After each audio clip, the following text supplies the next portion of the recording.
Insonning juft qilib yaratilishi, oila va uning baxti, saodati haqida so'z yuritishdan oldin insonning yaratilishidan ko'zlangan maqsadlarga nazar solish, ayniqsa nima uchun inson erkak va ayol qilib, juft qilib yaratildi degan savolga javob axtarish lozim bo'ladi.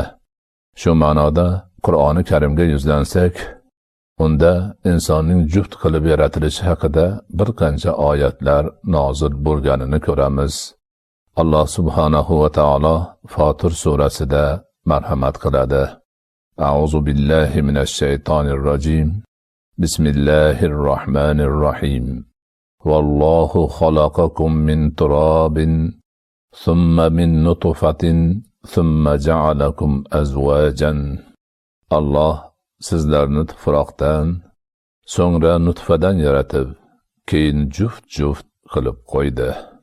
Tuproqqa jon kirgizib odam qilgan zot Alloh. Nutfaga jon ato qilgan zot Alloh. Insonni juft erkak ayol qilib yaratgan zot Alloh. Erkakka erkaklik va ayolga ayollik xususiyatlarini bergan zot Alloh. Bu ma'nodagi oyatlar anchagina bor. Boshqa oyatlarda esa inson zotining juft qilib, erkak va ayol qilib yaratilishidagi hikmatlar ham bayon qilinadi. Alloh taolo Rum surasida marhamat qiladi.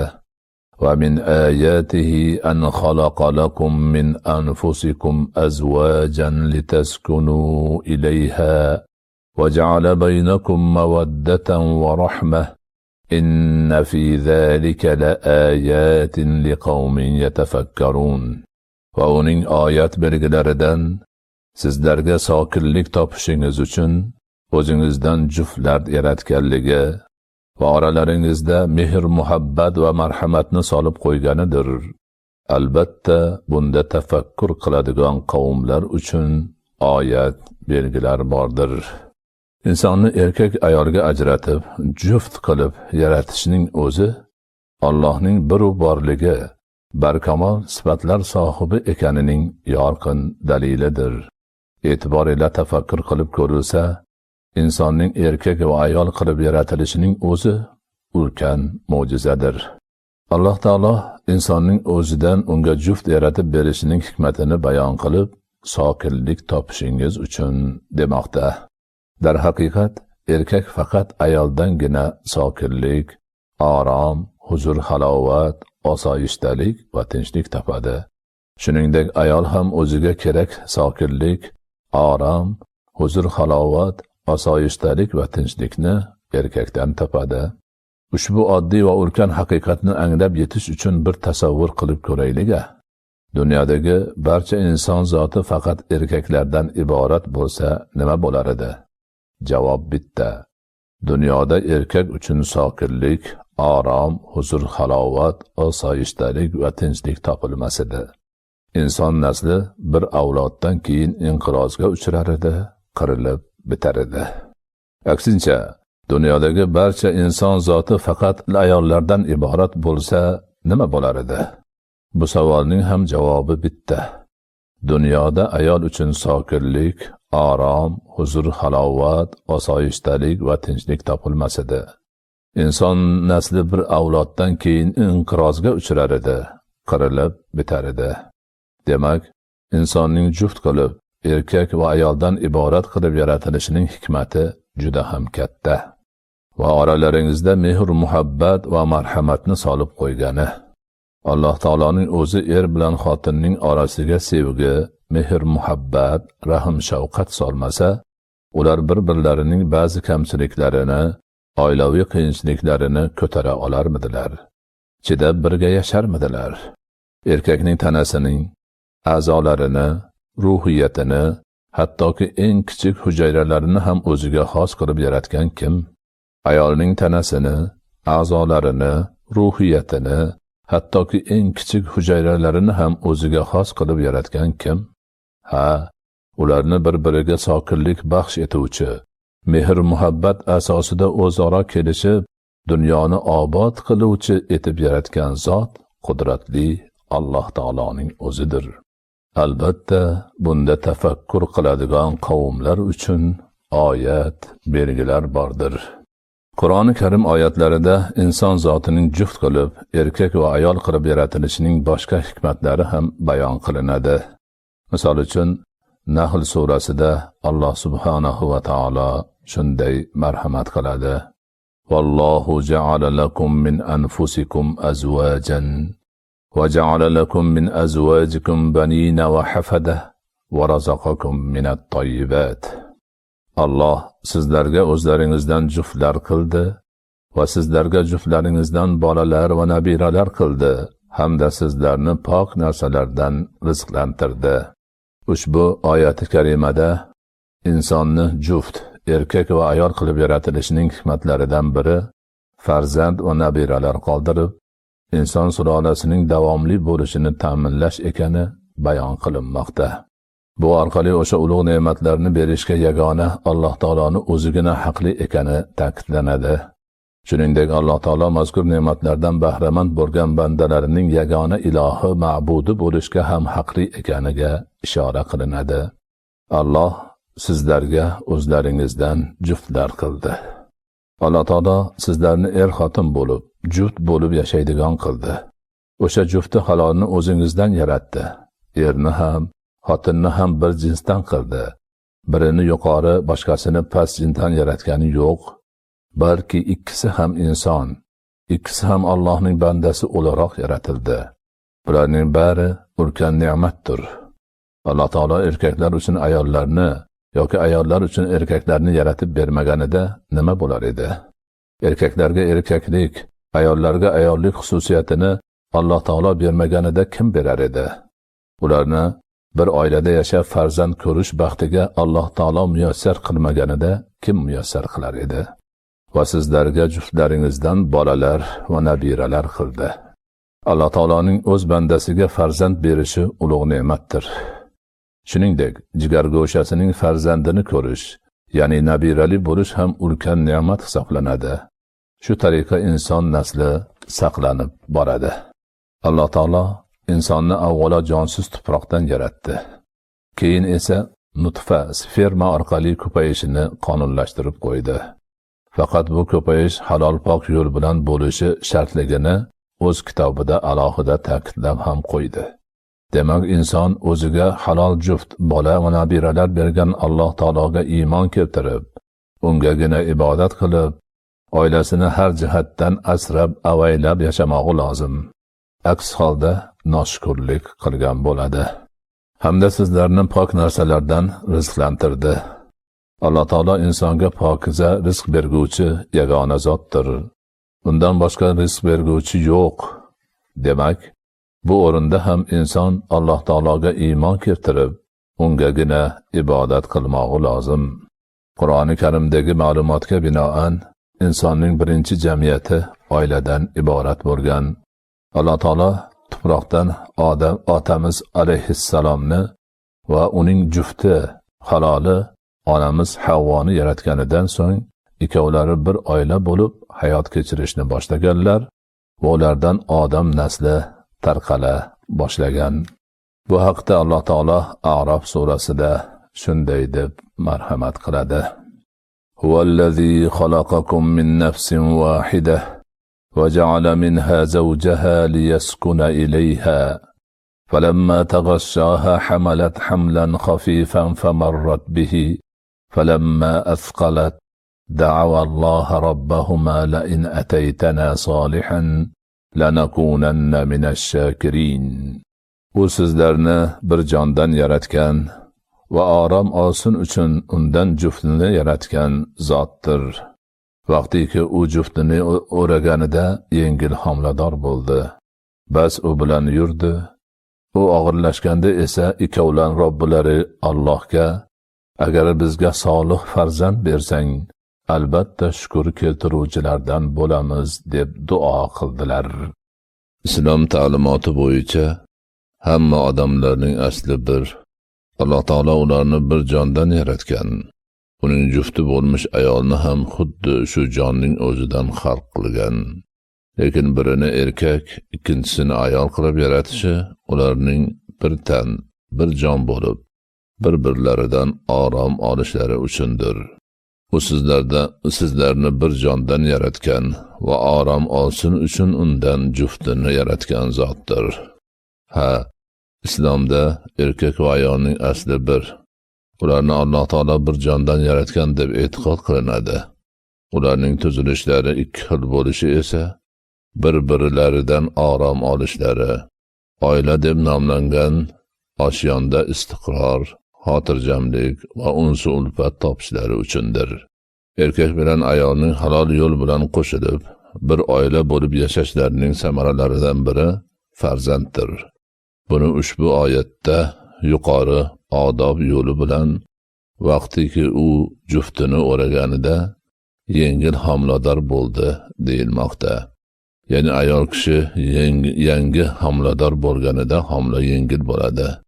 Uning borligi onaga u qadar bilinmaydi ham. Bas u bilan yurdi. Ya'ni ona homila bilan ma'lum muddat yurdi. U og'irlashganda esa ikkovlari Robbilari Allohga agar bizga solih farzand bersang, albatta shukr keltiruvchilardan bo'lamiz deb duo qildilar. Vaqt o'tgan sari homila kattalashib borib, ona og'irlashadi. Tug'ish vaqti yaqinlashadi. Ana shu paytda otada ham, onada ham fitriy, sof tabiatlariga xos his-tuyg'ular oshadi. Ularda farzand bilan bog'liq turli orzu-umidlar paydo bo'lib, farzandlarining sog'-salomat, to'la-to'kis unib o'sishi va ahli solihlardan bo'lishini orzu qiladilar. Shuningdek, ularda onaning eson-omon qutulib olishi haqida hadiklar ham bor. Har holda inson orzu-umid pallalarida Allohga iltijo qiladi. Ota-onada esa ham orzu-umid, ham hadik bor. Shuning uchun ham ular agar bizga solih farzand bersang, albatta shukr keltiruvchilardan bo'lamiz deb duo qiladilar. Alloh subhanahu va taolo Niso surasida marhamat qiladi. A'udhu billahi minash shaytonir rojim. Bismillahir rohmanir rohim. يا أيها الناس اتقوا ربكم الذي خلقكم من نفس واحدة وخلق منها زوجها وبث منهما رجالا كثيرا ونساء. Ey odamlar, sizlarni bir jondan yaratgan va undan uning juftini yaratib, ikkovlaridan ko'plab erkagu ayollar taratgan Robbingizdan qo'rqinglar. Bu oyat-i karima odamlarga ularning inson ekanliklari, ularni Alloh taolo yaratganligi eslatilmoqda. Shuningdek, bu oyatda odamlarni yaratgan Xoliq bitta bo'lishi bilan birga insonlarning asli ham bir jon bo'lganligi bayon etilmoqda. Sizni bir jondan yaratgan. Ushbu oyatdagi ulkan haqiqatlardan biri va undan uning juftini yaratib jumlasida o'z aksini topgandir. Ya'ni u jondan uning juftini, xotinini yaratgan deyilmoqda. Bu esa o'z navbatida ayol kishi haqidagi barcha noto'g'ri fikr va tushunchalarni chippakka chiqarib, o'z huquqlariga egalikda va dunyo hayotidan bahramandlikda u ham erkaklar bilan teng turishini, u ham bir jondan yaralganini anglatadi. Ikkovlaridan, ya'ni o'sha bir jon bo'lmish odam va uning jufti Havvodan ko'plab erkaku ayollarni taratganligi ham muhim bir haqiqatdir. Alloh taolo xohlasa birdaniga xilma-xil son sanoqsiz erkaku ayollarni yaratishga ham qodir edi. Ammo u bunday qilishni xohlamadi.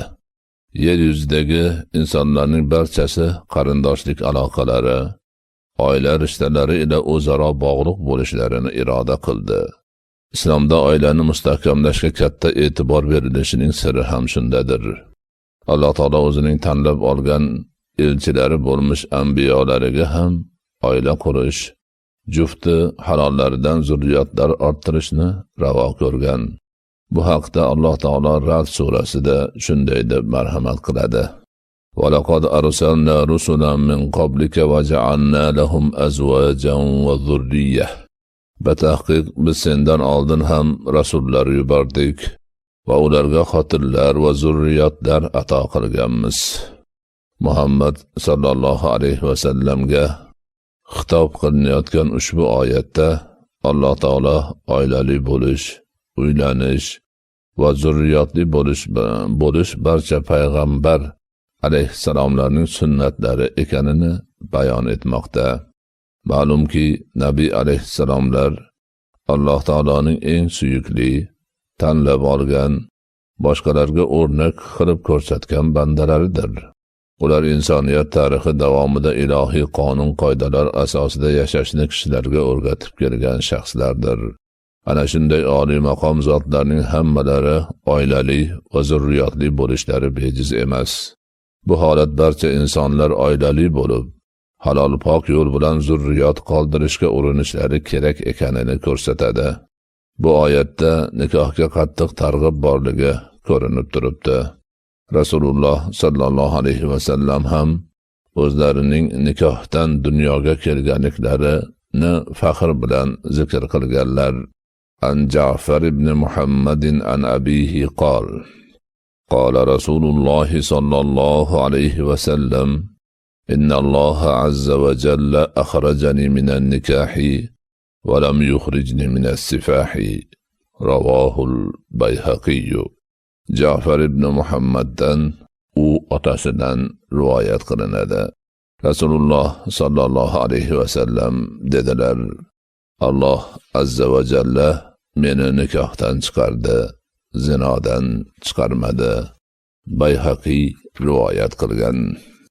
Ushbu hadisi sharifning sharhida aytilishicha, Alloh azza va jalla o'zining mahbub rasuli Muhammad sallallohu alayhi va sallamning ota silsilalari Odam alayhissalomdan tortib to Abdulloh ibn Abdul Muttalibgacha, ona silsilalari Mommo Havvodan tortib to Omina bintu Vahbgacha faqat nikoh vositasi bilan bog'lanib kelishini ta'minlagan. Xullas kalom, Alloh taolo inson zotiga, uning yo'lchi yulduzlari bo'lmish anbiyolarga ergashgan avliyolarga va barcha ummatlarga oila hayotini ravon ko'rgandir. Alloh azza va jalla o'zining barcha samoviy dinlariga oila tuzumini ulug'lagan va bandalarini nikohga targ'ib qilgan. Ayniqsa Alloh taolo o'zining oxirgi va mukammal dini, qiyomatgacha boqiy qoluvchi dini, barcha zamonlar va makonlarda insoniyatga ikki dunyo saodat yo'lini ko'rsatib beruvchi dini islomda oilaga alohida e'tibor bergan. Oilaviy aloqalarni insoniy aloqalar ichida eng muqaddas robitaga aylantirgan. Qur'oni Karimda bu masalaga oid ko'plab oyatlarni nozil qilgan. Alloh taoloning so'nggi nabiysi bo'lmish Muhammad alayhisalomning o'zlari oilaviy hayot kechirib, barchaga namuna bo'lganlar va ko'plab hadislarida kishilarni oilada yashashga targ'ib qilib, bu borada baxt va saodatga sabab bo'luvchi ko'rsatmalarni berganlar. Islom shariatida ham oilaga katta e'tibor berilgan. Musulmon insonning amaliy hayotini tartibga soluvchi furu'ul fiqhga oid shar'iy kitoblarda namoz, zakot, ro'za va haj kabi rukun ibodatlar bilan bir qatorda nikoh kitobi deb atalgan bo'limlarda oilaga oid barcha hukmlar tartib bilan batafsil bayon qilingan.